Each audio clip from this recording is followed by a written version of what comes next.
अस्सलाम वालेकुम दोस्तों। सिंधी में एक चवणी है त किथे चोर सुञा त किथे ढोर सुञा।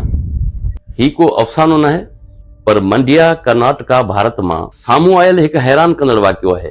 रिपोर्ट्स मूजिब एक पोड़ी फ़कीर औरत जंहिंजो नालो हूर उर्फ नूर निसा ॿुधायो वियो आहे, पंहिंजी ज़िंदगी जा केतिरा ई साल पिन ते गुज़ारिया, पर जॾहिं संदसि मौत खां पोइ घर जे हिक बंदि कमरे खे खोलियो वियो त अंदर जो मंज़र ॾिसी हर को हैरान थी वियो।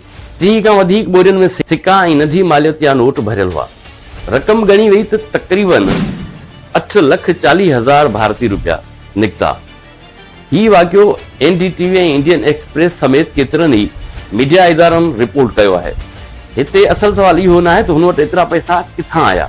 असल सवाल इहो आहे त हुन वटि पैसा त हुआ, पर छा हुनखे उन्हनि जे इस्तेमाल जो शऊर हो?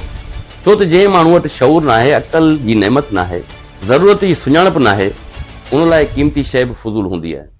छो त कंहिं शइ जी असल क़ीमत जो क़दुरु उन माण्हू खे हूंदो आहे जंहिंखे उन जी ज़रूरत हूंदी आहे।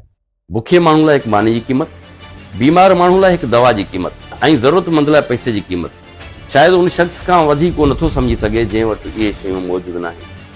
तंहिं करे दौलत हुजणु वॾी ॻाल्हि न आहे, दौलत खे सही वक़्त ते सही जाइ ते इस्तेमालु करणु वॾी नेमत आहे। इस्तेमालु करण जो शऊर वॾी नेमत आहे।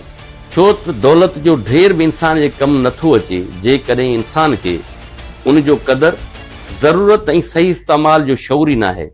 दोस्तों, जेकर तव्हांखे मुंहिंजी हीअ वीडियो पसंदि आई हुजे, दोस्तनि सां शेयर लाज़मी कजो। मिलूं था कंहिं ॿी वीडियो सां। ओके, अल्लाह हाफ़िज़।